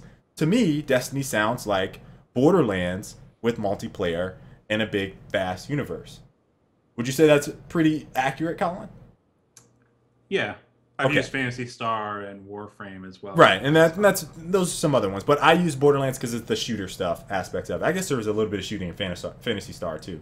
You could have the little pistols or whatever. And some other guns. Borderlands actually. is the more modern example. Yeah. But Borderlands is the more modern example. So the reason I got upset, at least on Twitter a little bit, is that Frank made this, how is the game going to be competitive if there's this leveling system and blah blah blah, and he used Halo as an example, and I felt like that was the wrong example to use because of the nature of the game. So my point in this is that, like Titanfall, if you are a competitive guy and no one has played Destiny, there's not even been demos of it, no one has played Destiny, you look at Destiny and you say, well, how can this game be competitive? I mean, you really have to wrap your head around this as a possibility. How can Destiny even remotely be competitive? If maybe, you know, you have to kind of think MMO style, World of Warcraft, Guild Wars 2. You have to really look at those and say, how can a tiered progression system be competitive? There's really only those examples because no other shooters do that. So if you're sitting there, right? If you're sitting there and you're looking at Destiny as a competitive shooter and you go, well, what can I compare this to? Let me compare it to Halo. You're way off base. When you get the game, you're going to be like, fuck this shit. This is not Halo. And it's not Halo. You cannot go into Destiny and be like, because Bungie made Halo, this is going to be like Halo. No. You have to go into Destiny, play the game, and say, from a competitive standpoint, what are my options to play this in a competitive capacity? What has Bungie allowed me to do? What, from a community standpoint, are our options? And then move forward. You can't be like, Halo did this, so this is going to work on Destiny. No. No. You can't even remotely come close to making any type of comparisons other than there are weapons that shoot between the two. There is abilities, like there was people floating around, like, no. No. No. But Kale, what if we just request that Bungie make it like Halo for multiplayer? Then play Halo. Listen, and this is the point I made on Twitter with Frank. 343 has hired, and Quinn confirmed this, 4 to 5 Halo pros. Clearly, they have eSports competitive shooter in mind. They've hired they've hired 4 to 5 competitive Halo MLG pro players. Why are you talking about Destiny and comparing it to Halo when 343, the studio that is making Halo, has hired Halo pros to make the game more competitive? Makes no sense, right? Yeah. So from my standpoint, I was very frustrated in seeing people trying to make, and Frank is his points are very valid. I'm not trying to knock his points. His points are valid. I get his argument. I only did not like in his video that he made the comparison and talked about the Halo BR in the same discussion as Destiny with massive, huge amounts of weapons that we don't even know. Abilities where people are flying around. We don't even know what multiplayer looks like. Thousands of weapons. Like we have no idea what's going to happen with this game. And he says within the first minute of the video, Halo BR. And I'm like, I'm looking at it like, come on, dude, you can't do that. Destiny is not like Halo. Throwing up my mouth. You can't do that. Like, and this harps on one of the biggest issues I have with the competitive gaming scene, is that everything needs to be like what the other game did. No. You play the game, you look at what that game has and say, developers, hey, are you guys listening to us? Can you get this feature in here?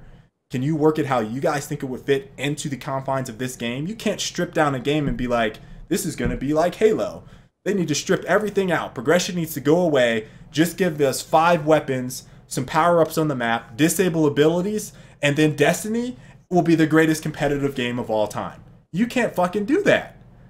Not before, during or after the game is done.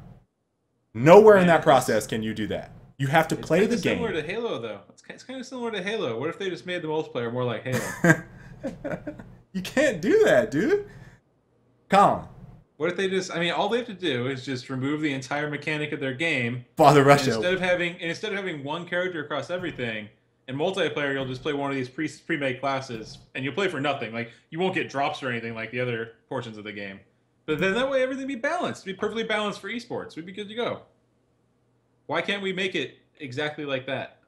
The disappointing thing about all of this, and I think Frank is looking probably more at Titanfall anyway than Destiny. Overall, yeah. Frank's a smart dude. Like I said, I'm just making the point about Halo BR and then all of the kiddies that he's gonna have on his video. Like, oh my God, Halo's is so good. We need to make Destiny like Halo. Like, and that's why he made the comparison, because his audience is Halo related. But that is a bad thing to do. You don't want to get those people riled up to make Destiny like Halo, because that's not what Bungie wants. That's not what they're doing. Or else they would have still be making. They would be making Halo 5 right now.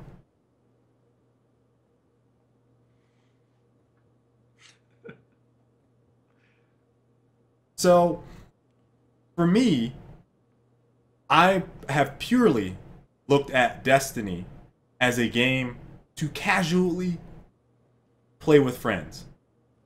Based on everything I've been shown about this game so far, this looks like a casual experience. Have fun, relax, go explore the universe, find cool shit, level up my character, play the shit like WoW, play it like Guild Wars 2, play it like Borderlands. I'm not looking at this as the next Call of Duty, the next Halo, just because Bungie made it. I'm not looking at it as the next Halo. I don't want anything to do other than maybe the movement with Halo and Destiny to overlap. Absolutely zero. Tightness of the controls, game mechanics, sure, maybe a couple because Bungie does that well. But from the standpoint of me playing Halo and me playing Destiny, I want a new experience. Yeah, brand new IP. It seems like from the multiplayer perspective, it has a lot of the same issues that MMOs have. And that was kind of my general response to it. Was like, hey, all the stuff you're saying is really difficult or like needs to be solved for multiplayer. That's all stuff that MMOs also are trying to solve. The chat has me cracking up right now. Yeah, I know. They're killing me. Oh my God, you guys are hilarious. Will it have warthogs? But really, it's pretty similar to Diablo, even. In the case where, like... Dogmates. Yes, you could play Diablo multiplayer, and it was usually like a dual format is what they ended up doing. But it wasn't, like, competitive. Like, it was more just to show off, and eventually everyone got pretty close gear, but not really exactly the same gear. And then the people with better gear would stomp all over everyone else, and that was that. I think you'll see something very similar with Destiny. And really, it's pretty unavoidable if you have people entering multiplayer with their own gear, you know? Like, there's not much you can do. And comparing that to Halo, that specific scenario to Halo doesn't make any sense. Exactly, for the folks over on YouTube. Yeah. Fustradamus. I hope that it's not the... Oh, I'm ready for new goddamn games. I played enough Halos and Call of Duties and Battlefields and Gears. I really hope Destiny is the breath of fresh air. Just like you said last week, Colin, these titles, and I was talking to my brother beforehand, and he was talking about your point you made. We haven't had a new IP console shooter in so fucking long. So long. People are on the 5th. This will be the 5th Halo, guys. The 5th Halo. I love Master Chief. I love the lore. We're on the 5th game. It is going to play nearly identical to the 4th game. And I'm sorry, we're not even on the 5th. What are we on? The 6th? 7th.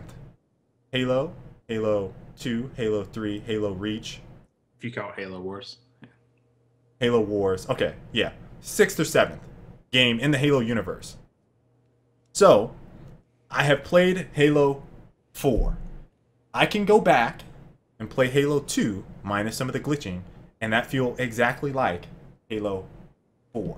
I'm going to play Halo 5 when that comes out. I'm going to get it because I love Halo, but I know what I'm going to expect is going to be the same experience that I played on Halo 1. No difference, guys. Give me some new armor abilities. Give me some new maps. Spruce up the graphics. The game is going to play nearly fucking identical. Nearly goddamn fucking identical. Go back to Call of Duty. Call of Duty 2 plays like Call of Duty Modern Warfare. Plays like Modern Warfare 2. Plays like every other game in the Call of Duty series. What are we on? 20? 11? 12? 14? Who the fuck cares? It's the same shit. COD 2 is kind of different. No. Movement was the same. You could drop shot people. If you, here's the thing. The lethality of the guns in Call of Duty 2. Engine? It might have been a different engine. Maybe. It was heavily modified. I don't think it was that drastically different. I could go on Call of Duty 2. Whoa. Amber alert. Sorry, guys. That probably was really loud. Yeah, it was. That scared the shit out of me. I thought you were about to get kidnapped. Well, if any of you are in Texas, in Alvin, Texas, there's an Amber alert for 2010 black Chevrolet something. Amber alert, Texas. Yeah, basically, guys, I want new stuff.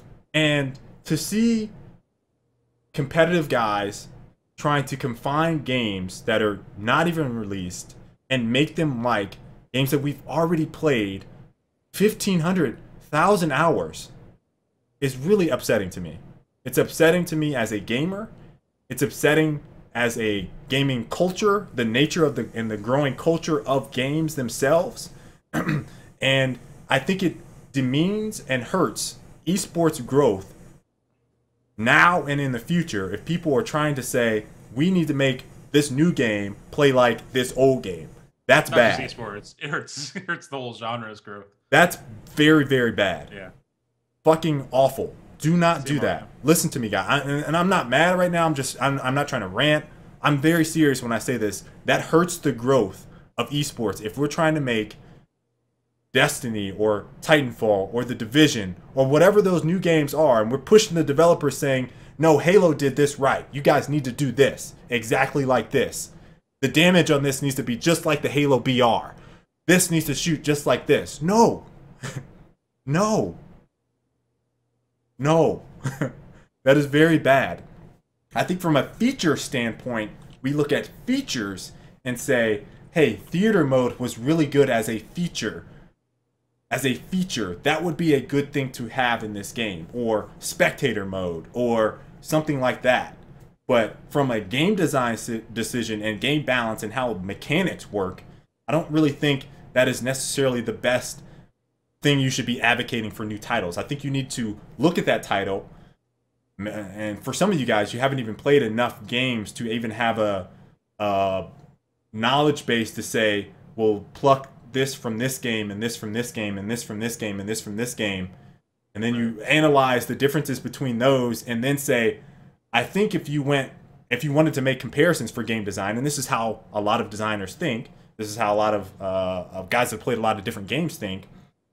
And for Titanfall, I would use a good example as being like Unreal or Quake. I wouldn't even make Halo an argument, or I wouldn't even make Call of Duty an argument because there's no wall running. And Destiny is the same case. You know, I wouldn't really compare any games because I'd have to take a big list of games and look at all of them and say, how many hours did I put in this game? What can I take from that? How can this game benefit from this feature or that feature or this game or that game? And so many people have these very small list of games that they played. And then they're like, oh, yeah, make this comparison. They played Halo all their life. You haven't even played another shooter, dude. Like, all you played is Halo? Because you saw Walshy? Because you saw really, T2?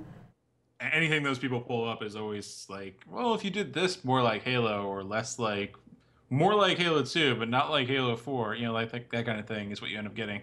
And on the topic of, and even think about this, Colin, on the topic of Titanfall and having the same discussion, what mech game on console has released in the last 10 years? Has it been that long? To even make a comparison to how Titanfall should play. There's probably a Mech Warrior somewhere in there. Maybe? What was the game where you could build it was all Mech the parts Warrior. There was Armored Core, which I played all of these guys. I played Armored Core make the crazy 1, 2, 3, 4. I've played Chrome Hounds. I've played Mech Warrior 1, 2. Like, I played these games. I played Hawken. But even those games, like, they weren't, like, for the most part, they weren't arcade shooters. You know what I mean? Right? Like, they were more like open field, firing mechs across the hillside kind of shooters. I played Gundam. I played Zone of Enders. The list goes on, folks. Like, I played a fucking fuck ton of mech games. Like, and you guys, I mean, some people haven't even played one. 2142 is pretty similar too. Yeah, there could be some crossover there. Like, people were like, "Oh, I was in the silverback on Gears of War." I played in the silverback on Gears of War. I know exactly what mechs are all about. No, you don't. I'm sorry. No, you don't. In all those games, there weren't infantry also on the map, so like there isn't a direct comparison. It's like there's so many things as someone that looks at game design and say, well, how can I have valuable input that actually makes sense, that you need to actually analyze as a game tester or someone that's in a community. And if you actually have active devs in your community that are even paying attention, like, what type of feedback are you offering? Do you have 1-2 games under your belt and that's it, and you sitting there making comparisons on that? Do you have 1,000 games under your belt? Do you have 10 with 1,000 hours in each? Like, what type of qualitative feedback are you adding to the discussion? That's a big point. That's a big part of it as well. So the point on Destiny was bad comparison. And I don't know how you feel about it, Colin. I've been on my rant stage. That was just one that just got under my skin. No, I kind of noted that Destiny to me compares way more to MMOs than it does to shooters to me. The types of issues that you have to solve for when it comes to multiplayer, I think, are very similar to MMOs, particularly games based around loot. So like Guild Wars was one which Frank brought up as an example of like how Guild Wars solved the issue of different balance and stuff. And the way Guild Wars solved it was for PvP, you just give them every single item in the game, and you can build your shit around that. So it's every max tier item in the game, and everyone's level 80 maxed out, and then you just select all your stuff. Right. But the big caveat there is that Guild Wars caps all the gear. Like, at some point, the last tier is just the end. Like, that's the end. There's no special items past that. You can get like an exotic weapon, but it has the same stats as the exact same tier 10 sword. So you might get a sword that has like crazy effects and shit, but it's still the same stats as the other ones. So like it's easy for them because everything's the same, which is part of their game design philosophy, and it's what they're built around. Doesn't work so well if you don't have it set up like that. And even with it set up like that, you still had to select fucking 40 things before you went off into battle in PvP. Like, you had to build everything out meticulously before you even stepped into PvP at all, which is a huge barrier to entry. And structured PvP in that game actually failed miserably, and there was no one playing after 3 or 4 weeks. So drawing a comparison to that, not so good. But really, the issues that Destiny is going to have as a PvP title are all there. And it seems like Bungie isn't that worried about it because they don't really consider it a super competitive esports title. It's not an esports title, right? That hasn't been one of their design goals. They haven't solved for that. They don't particularly care about solving for it from everything we've seen so far. Jesus. I got an alert too, but my phone is on silent. Mine's on silent too. It goes anyways. It's hardcore. So yeah, I'd say that's just my two cents on it. I don't see how anyone could possibly look at the information they released for Destiny so far and be like, yeah, this that's is probably the next a good chance of being title. an esport. Like, yeah, there's just no way. I wouldn't even. Like, yes, it's going to have a big following. Yes, it's going to be very popular. It's going to sell lots of copies. Lots of people will be playing it. Probably be a really big audience for video content for that game.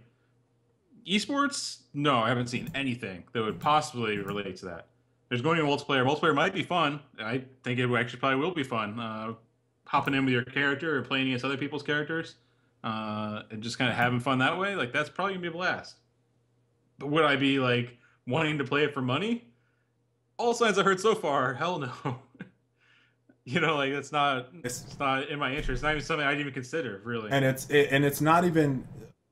After playing the game, even if they have PvP, I would work with the confines in the game. Like, I wouldn't even try to make it something else that it's not going to be successful at. Like, I just wouldn't. So Yeah. Until Bungie like shows they are even remotely interested in that, like I wouldn't even have that game in esports site. Like I really would like the community to rally around, especially the Halo Gears guys. Like Halo 5 is going to be out. Like I said, they have Call of Duty or Halo Pros there, so it makes sense for the Halo community to be like, well, Ninja is over, or I'm sorry, I keep saying Ninja whenever I want to say Neighbor. Neighbor's over there. Man, he was a monster. This game is going to be ultra competitive. Yeah, This like, next Halo title, like that that's seems what pretty I would be all reasonable over. to expect it out of Halo, based off what they've done so far in terms of hiring. But again, they haven't shown shit. They haven't said shit. So Yep. So I mean, it's frustrating. I hope that if you were watching this video, you were interested in Destiny stuff, you follow us as competitive titles, like really hone in on some of that stuff. Really do. Like, how many games have you played? How can I add valuable feedback to this? What type of game is Destiny going to be when you play it? And then I said in my tweet to them, that game needs months of playtime before you can say, this is what esports is going to be for this game. Oh, you'd have to get to the highest gear level. You have to get to the highest and, tier, and yeah. that means that's tons and tons of hours of playtime before you'd even be like, well, this is what it could be. So it doesn't even make sense to try to theory craft again in that situation. Doesn't make sense. All right, so where are we at now, Colin? CES Gadgets and Gear. All right. We can just blast through this one. There's a lot of like quick hits. Yeah. So they released the full suite of like the initial wave of Steam machines. Actually, pull that up real quick. I don't know if I have that link. My face is going to go away temporarily. I have that one, and I have Steam machines. And for those that haven't been paying attention at all, these are the Steam consoles running the Steam OS from Valve. And they're just, basically, they're just PC configurations that are already installed with the Linux OS running the Steam OS distribution, I think is what they're called for Linux. I'm not sure. I'm not a Linux guy. So these are just the models that are when you release the initial wave from a bunch of different companies. Alienware, CyberPower, Digital Storm, Gigabyte, Falcon, iBuyPower, Origin. And I don't recognize any other names. Yeah, the other ones are like, they just wanted to get in on the the announcement at CES. Like, oh, throw us in there. We're going to make something. Yeah. Other guys, there's only like 5 names of that. Was it list of 13? 14, actually. They said another one. Main Gear's little tiny spark, it says. Okay. The article that best reflects our opinion, best defines how we feel about Steam machines, is actually one from Polygon, from Ben Kuchera. Yeah. Yeah. I'm gonna go ahead and switch to a point where guys. his opinion matches mine so well that us discussing it probably wouldn't. Yeah. So sense. I mean, you all can I'm gonna literally say just read is the article, and it's pretty much my opinion. You read this article, and it says Steam machines play fewer games than your PC with less functionality. You go through this article and you read that, and that's pretty much verbatim how Colin and I feel about. Yeah, and we've Steam talked about it in the machines. past. We've talked about it several times throughout December as they released information, and there's the article. Yeah, Hatrick, I'd say that's probably the biggest question is who are they marketing these towards? Because that's the big question. Anyone who's a big PC gamer understands that PC is pretty much the way to go there, and there's no major advantages to getting a Steam machine instead. Like the first thing anyone that is really good at PC is going to do is install Windows. Yep. And there are systems that are going to be running dual OSs. So if I were to buy a Steam machine, which I'm not, the only one that even seems plausible to me is one that does both Windows and Linux OS. But at that point, it's like the only thing that you and I are even remotely interested in, I think, from this is the Steam controller, The controller, which has no release date and no price, which I was hoping to get from CES. So from all accounts, it's pretty rough too, but I'm still interested. Yeah. So I'm kind of interested to see what the feedback on that is going to be. I haven't really seen too many people talking about it that have had a lot of playtime with it. I've been kind of searching around, and Since no my one initial, that's like, gotten first this. impressions, and a lot of them are like, "Yeah, it works for this game, but I wouldn't use it over mouse or keyboard or controller." Right. You know, like that's been generally the consensus. But a big aspect of the controller is that you can modify how it's used in the game. So you can modify all the sensitivity stuff. You can modify how the different buttons work. You can modify like the extra presses on the thing and all that good stuff. And you can save it all off as a preset and share with other people. Is the Steam Machine the new Ouya? Armadillo? No, it's like the price range for the Steam Machine. Did you talk about that, Colin? The price ranges for the Steam Machine is from $499, which is confirmed as being the lowest price, to $6,000. So Ouya, $99. You're looking at $400 swing to get a Steam Machine right now. If you buy a Steam Machine and it doesn't work out, then you have a Windows gaming PC. Like, you just install Windows on your desktop. Like, that's it. Like, that's all. You're buying a PC. I think You're buying a PC, just instead of having Windows installed, you have Steam OS installed. That's it. That's the only thing. Have you seen the Alienware X51s? No, I don't think so. Those are like the console systems that Alienware has made that are kind of console-ish in their design, and they're small and they're compact, and I think they're actually modular.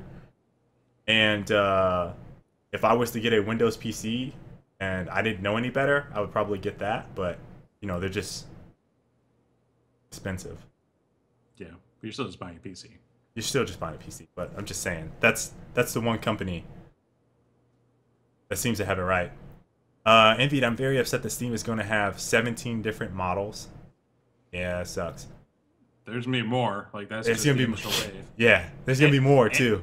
Literally anyone can make a Steam machine. Like I could whip up a website right now, which threw together some models and processor, graphics card, all that stuff, put it into a PC, and then just call it a Steam machine and install the Steam OS, and that's a Steam machine. Like it's not a console in that sense.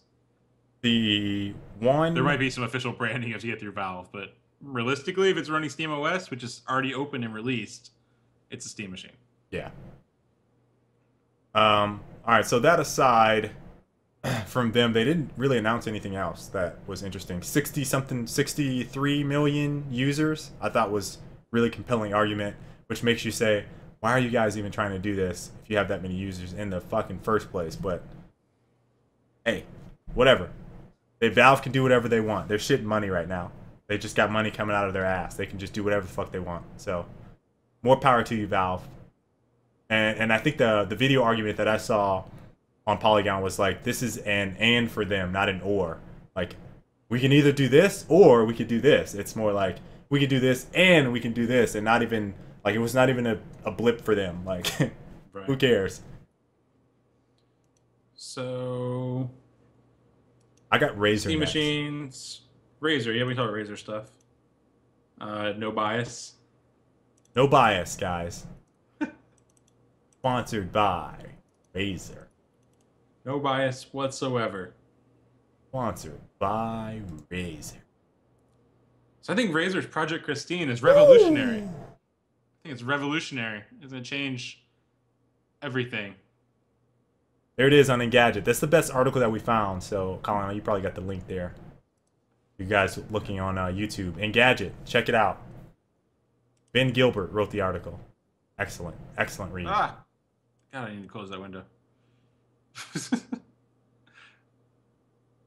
Where is... Did I close it? No, I didn't. So Project Christine is a modular PC, which I think is more feasible than the Steam Machines initiative, just in terms of like the future. They're kind of throwing this out there as a prototype idea, like they did the Razer Edge in 2012. Right. And then they came back the next year and they showed the Razer Is it Razor Edge? Yeah, that's it. That's it. I have the right It was little called tablet. Project Fiona at Project Fiona, and then 2012 CES. In 2013, it was the Edge. yeah. So this year, this is kind of like their big pie in the sky concept. So it's a PC which every one of these little ports is just like a modular piece that you just clip on. So like one of these might be a graphics card, one of these might be a processor, and then the whole thing is cooled by this inner tube thing. Using mineral oil, I think it said in the article. Yeah, that is correct. Does And anyone the know what idea was mineral just that- oil feels like? It'd be like slimy I if have you no got it in your idea. hands. Like it's really oily, dude. It's like lubricant. And it's just, it conducts or it holds coldness well. Conducive, is that the word? Yeah. So yeah, the idea is you have all these modular parts. They talked about possibly doing like, maybe it would be a subscription model where you would just subscribe to like a monthly fee or a yearly fee, and then they would kind of like update your gear over time, and you just be able to pop it in, send back the old one, and then you'd be up to date. Each of these things could be anything. So like if you didn't need this disk drive, you could just pop a graphics card in there. Yep. And that'd be it. So it's pretty cool, just from like, I kind of see where it can go this way in the future, just in terms of making everything simple and easy and fast. Especially as parts get cheaper. Like just being able to put together a PC like this and swap out parts really easily is pretty cool. Just from a like, this seems like something you might see in a sci-fi movie, right? Like 100 years from now. It is. It is. Like Just like the person's like just swapping in hard drives real fast, then popping in a graphics card, pulling out a cooling system. It's like you're on the spaceship. It's like, oh, the cooling system on the mainframe is down. And the person just like, okay, and he grabs his little pack and then walks out there and just like, boop, boop. All right, it's good now. Try now. You know, like it's very sci-fi. Yep. I think it's pretty cool. So they revealed that, and then they also revealed Nabu. Let me get that page up. I don't have it up. I'm sorry, guys. Min knows I'm bluntly honest. He knows it because I've told him some like pretty serious feedback when we were talking about the controllers back in the day. I am lost on the Nabu. I'm really just, it's just ethereal to me. Like, are you Nike? Are you Nike? No, you're not. Oh, okay. So the Nabu is this little like wristband thing that wirelessly links up to stuff, and The funniest dude, and these are for the guys on data, Twitch. The notifications fucking and guy stuff. reading the book. Colin, go Oh, back yeah, to the this guy one. reading the book. hold on. Shit. Already looking at the guy in the board meeting. Yeah, there you go. The fucking guy reading the book, guys. Really? Did you really need to show that, Razor? Michael loves being connected 24/7, but more importantly, he treasures the ability to manage his time between work, family, and his gamer buddies. So when he's ready for a night of fragging, Nabu keeps him constantly updated without having to always reach for his phone or be interrupted by chimes and beeps. Now, Reading that book. as someone that loves tech, I'm probably going to have to get this to see.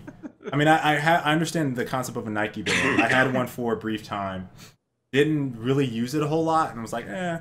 So if this has more functionality than that, then maybe. Specifically, like, some of the stuff that they have is reliant on other people having it, which is always just a recipe for disaster, right? It's like, you can find other people nearby who have an Abu who are also on your friends list, and it'll automatically notify you. So like when your friend who also has an Abu is around, it'll be like, hey, your friend's here, just in case you didn't know already. You guys are both in the same restaurant wearing your Nabus. Instead of calling each other. Yes, and it'll just be like, ding, ding, ding. You're like, oh, what's this? Oh, my friend is here. Like, Yeah. it doesn't, I don't see, aside from the fact that it's never ever going to happen, like that's the real takeaway. This isn't going to sell well enough that you're going to just randomly find strangers on the street with a Nabu. Min is a very smart dude, a lot of Especially innovation. from a gamer company. I don't know the purpose of what this product is supposed to do for gamers. I don't know. And the So weird thing is like their push is like it keeps trying to tie the gaming into it in ways that don't make any sense whatsoever. Like notifications of when you have to practice. You know? yeah. It's Oh like shit! I'm gonna miss my practice on Titanfall tonight. I was busy Good mingling thing at I the got my bar. Nabu. I was busy mingling at the bar looking for people with Nabus. And then it said I had to practice, so I left to go practice. With an electric shock, Hutchie. You know what? Then I might like it.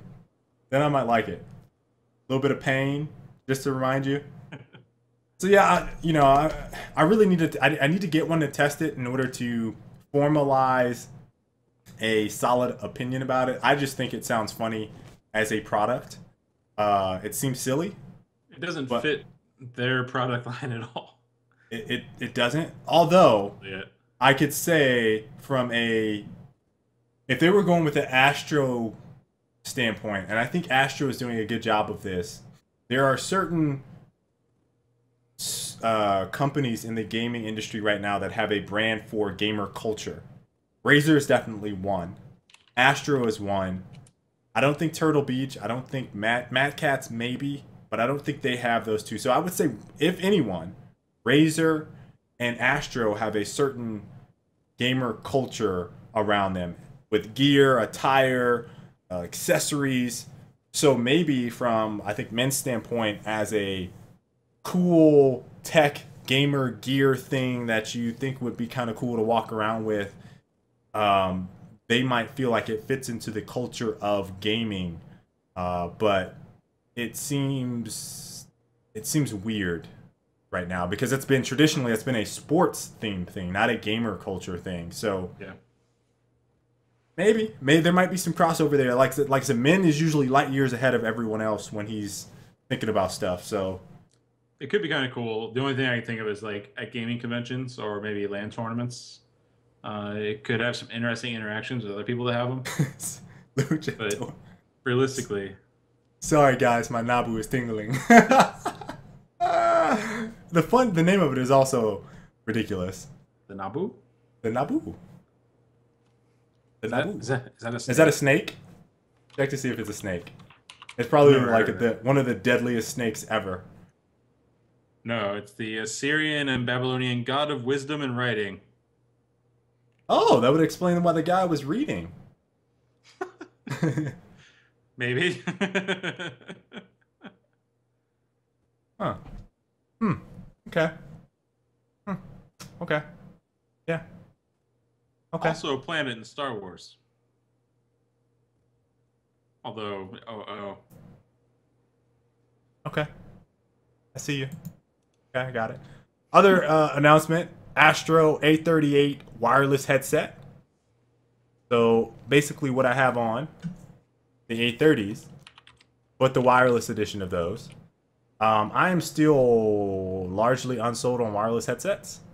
So I haven't been in the headset reviewing market since 2011. But I haven't really been interested in getting, maybe 2012. 2012 might have been my last wireless headset review, but I haven't really been interested in wireless headsets too much. I do like the A30s. They work well for this specific PC that I have. But I don't know if it's something that I would purchase. So those were announced. PlayStation Now, which is probably should be for most people, other than maybe Steam stuff, the biggest announcement to come out of there from a gaming standpoint. Would you agree with that, Colin? yeah. I mean, there's some Oculus Rift stuff where it was just like improvements, but I'd say So, yeah. PlayStation's probably the big one. PlayStation Now, huge, absolutely huge.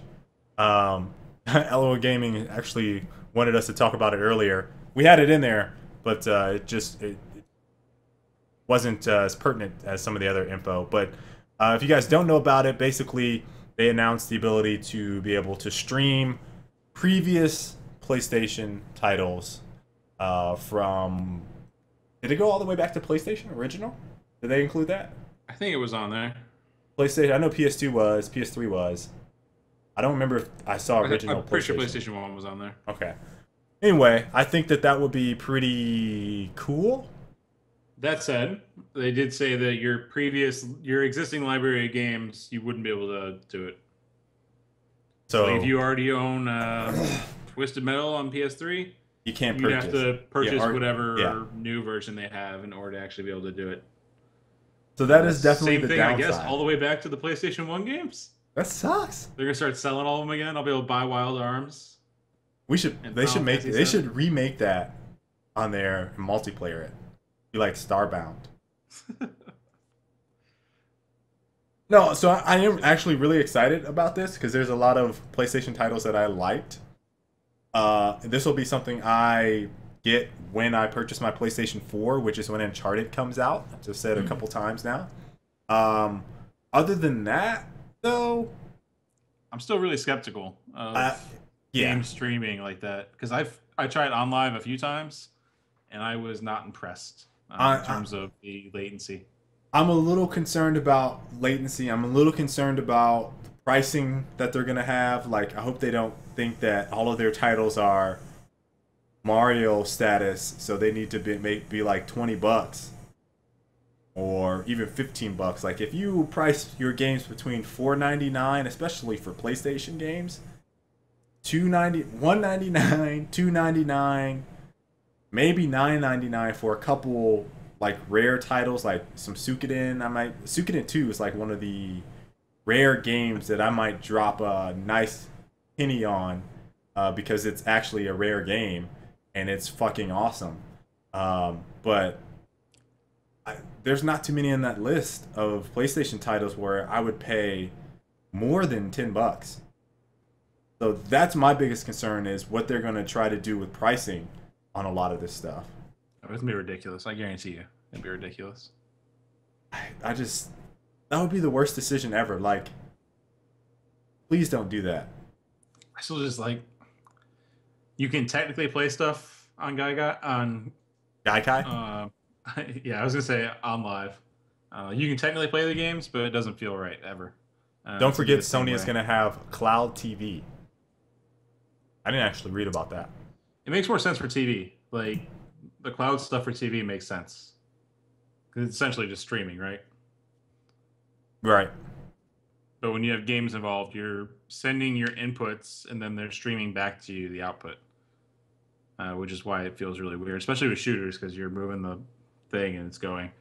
For RPGs, by all means, you can probably stream Gaikai and not even really think about it much. Maybe even more movement-based games like Assassin's Creed, where you don't have to actually line up shots necessarily. That might work. But if you have like first-person games with OnLive, never felt right, and I'd be surprised if Gaikai felt better. I don't think it. I don't know. I don't know. Said, Listen, I don't know. People at the show were saying that it feels really good, but they said the same thing about OnLive before. And listen. People at the show were saying 4G was awesome. When I went to CES back in 2000, was that 2011? 4G just came out. These dudes were pulling down because there was no 4G. They were pulling down, and it was right over their little hub. Yeah, like and it's all set up 80 meg, 80 meg wireless rates. Like, have you pulled up your 4G? Have you tried pulling up your 4G? I don't even come close. Nowhere near 80 megs. My home line doesn't even have 80 megs, and they were pulling down 80 megs to 120 megs wireless transmission at CES. Like, don't believe that shit, guys. That is all sure they had fluff. Crazy connection going at 100% fluff at the PlayStation Live booth or PlayStation Now, whatever the hell it's called. The naming conventions are pretty poor, by the way. Yeah. So PlayStation Now. I hear my daughter.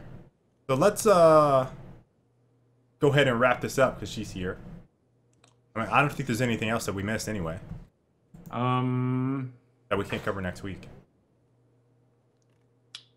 Yeah, not really. The same old stuff with people not getting. I didn't talk about the controller layout for Titanfall, which they confirmed. News. Bumper jumper. Old news. Say hi. Wave hi. Say hi, Kai. Say hi. Oh, she has a pig in her hand. Say hi. You guys see her waving? She's waving. She's waving to you guys. All of you. There's my daughter. Give Daddy a kiss. Give me a kiss. Mwah. She's waving again. She's waving at Colin. But yeah, so Colin, kiss. she's yeah, getting big now, guys. So that's I think that's pretty much all we had. Yeah, that's about it. We were going to talk about Hyun and Quantic. Oh, Quantic Gaming. But really, we can talk about that whenever. People are always getting not paid in the esports industry. Yeah, that sucks. Yeah. So let's go ahead in the Q&A, and then we'll wrap up the show. COD esports changes. Same old shit. It's the same thing every like 4 to 5 months. I don't even like. Mitch wanted me to talk about the value of like staying together as a team and what that means. Like, there is a value, but it's not like. I wouldn't say the value of sticking together is necessarily better than the value of shifting every now and then. But it's like, realistically, none of it really matters. This is going to come down at the end of the day to who has the most time to prepare and who has the most drive to win. You know, like, those two things are, to me, tantamount to winning regardless. Yeah. The one thing the team changes can do is kind of light a fire under people's asses. Either because you got dumped or because you have a fresh team, you know? The issue right now is like complexity is whooping the shit out of everyone, right? They're just mopping the floor with people and they are unbeatable right now. So what that usually ends up doing is making everyone else underneath that team shuffle around to try to make up a composition that can beat them. We saw it on Halo, saw it on Gears, saw it everywhere. It never happens though. Like, it always takes 3 events at least for a team to just get dethroned like that. And usually it's because they had to quit playing as much as they were. Is usually what it boils down to. Yep. Is that team can no longer practice 9 hours a night. Thoughts on Jago's instinct and frame advantage? They the competitive scene wants to ban Jago. Aren't there like 6 characters in the game? There's 6 characters in the game. And they want to ban one of them? I gave her a toy back, Luchador. Thoughts on a slimmer version of Xbox One possibly coming in 2014? I'm not going to get it. Don't care, yeah. Yeah, I mean, unless mine breaks, I'm not going to get it. I haven't even turned on my Xbox a whole lot. Anyway, I mean, there's one game that's going to consume my time. I played Killer Instinct a whole lot. And that's mostly on weekends. I put in my hours there. I played Halo Spartan Assault. I touched Call of Duty for a little bit. Like, literally an hour and a half of gaming. And I played one game of Battlefield 4 before I was like, I already have everything almost unlocked that I want on PC. Why would I do that twice? Then I turned off the game and I took out Battlefield, and that was that was the end of that. So for me, I'm not getting my money's worth right now on my Xbox One, and I'm not interested in getting a new one. So it's pretty much pristine condition. Yeah. I might just wait to purchase it till like March 1st, realistically. Because I have no interest in playing anything up till Titanfall. YouTube. What are the significant differences between League of Legends and Dota 2? Bruce Radamas. Colin, you can answer that better than me. I've only played a little bit of League and a little bit of Dota, and I don't like either game that much. Damn, I wish I had marked it in my stream. I talked about it the one night with people. Dota's considerably more complex, just in general. That's really the biggest thing, I think. League is slower, easier, inferior. See, now you're going to get people hating on us. It's not a bad game, though, if you want to, like, not everyone starts to ride on a 2-wheeler, right? Like, most people start with training wheels. So why are you so insulting right now? I started with training wheels too. I started with training wheels. I did 600 miles on training wheels before I took the training wheels off and learned to ride my bike on Dota 2. But really, you aren't riding a bike by yourself. You still have your parent kind of holding on while you're playing League. And Dota is when you're all by yourself. Do you think what is going on with Battlefield 4 will be a reality check for other large publishers? Man, Sweet Chin, have you heard my rants on Battlefield 4? I can't even play the game right now. I'm so upset with everything about it. Like, I want it to be so good, and it can be so good, but at the same time, it is so incredibly frustrating. And I don't think I've played a game like that since maybe Gears 2.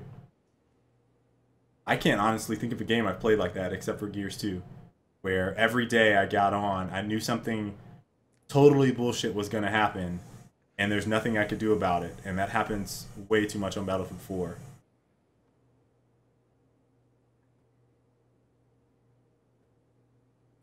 Smite is those little cars that you drive around with a battery in them. Because anyone can do it, and it's pretty fun for a little while. But it's still not like, doesn't take any skill.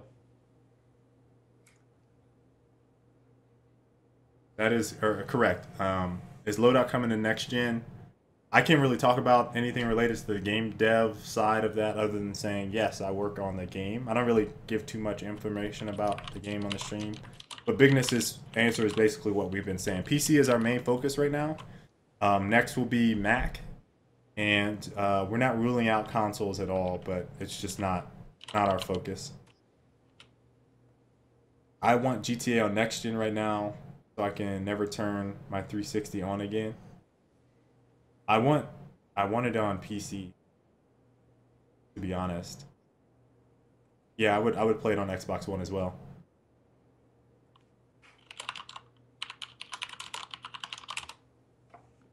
Headset adapter for Xbox One. I have not used it.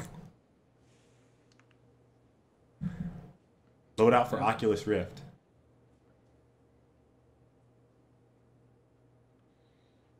Does party system still mess up on Xbox One? They haven't changed anything, right? It's still the same. There was an update for Killer Instinct's party system, but so I think a lot of it's the way that games implement it, right? Yeah, yeah. So it's still broken, I think, on Microsoft's side. There was an update. There was a patch that Major Nelson talked about that I think we talked about like 4 or 5 episodes ago. I want to say it was like the beginning of December where they made some changes, but they didn't describe what they were. So it was like probably minor improvements to the system while they work on their major patch that fixes all the stuff that's wrong right now in Xbox One's UI and flow. Yeah. Was it to see how Titanfall implements it realistically? I think Titanfall... Yeah, go ahead. Colin, you can answer enough to justify buying an Xbox One? I personally think so. Do I think it'll be popular on PC? Probably pretty popular, but I don't think it's going to surpass like more PC dedicated games like Battlefield. Which is funny because a lot of people wouldn't even say Battlefield is PC dedicated anymore. But Titanfall especially isn't going to be like a major PC mover. Right. Because it's essentially a console exclusive first and then a PC exclusive later. Got it. Is Helga going to break my monitor from Slaughter? No. Where do you work, Skyless? Certain Affinity. I responded. Yeah, he already responded to that. Okay. Thanks for the stream, guys. Catch you next week. See you, Frucerdamus. I think that's it. Oh, Colin, you think Titanfall will be popular on PC?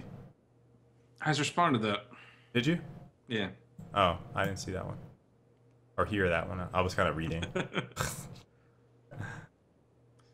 I think we got everything. Okay. Yeah, I don't see them flowing in right now. Full 2-hour show. Yeah, we went the distance tonight. Well, Told you it was a lot. It was a lot of stuff. But you know what? You know what threw that off a little bit was my rant right at the beginning of the show. When we're talking about what we played over the weekend. And yeah, that was my bad. But yeah, I couldn't help it because that was just an ignorant question. Ignorant question, and then misinformation from popular YouTubers that continue to misinform about how the process of game development actually works. Mm-hmm. Bad cycle. Very bad cycle. All right, I think we can go ahead and wrap it up then. Next week is a viewer show, isn't it? Yes, it is. Hopping back over into Google Chat and going to let people come in and talk about whatever you guys want, really. Imagine that Kale will throw up a video on youtube.com/ArcticVBI this week, just asking for topics. And then we'll let people hop in from the chat. Last time, I think we just posted the link in chat, right? Yeah, we did. I think they were that ballsy. We just posted the link to the chat. I don't know if we can do that again. We might be able to. We might be able to get away with it. I'll just be the heavy-fisted moderator once again, and I will unabashedly shut people down if need be. And we'll do it that way. And that'll be show number 50. Yep. 50. So if you're on YouTube, you enjoyed the show, make sure to give the video a like. If you're on Twitch, head over there. Head over right now to the YouTube stream. Go give that video a like. Subscribe to the channel. Follow us on Twitch. Don't miss a stream. I'm coming strong. Hard. 2014 with the streams. Non-stop, baby. Every day. Day. Day. Unless I'm at an event. And then I'm going to be like, Colin, can you please stream? Hence, can you please stream? Please? Alright. We'll see you guys later. Thanks for watching, guys. See you next week. Hold on. Hold on.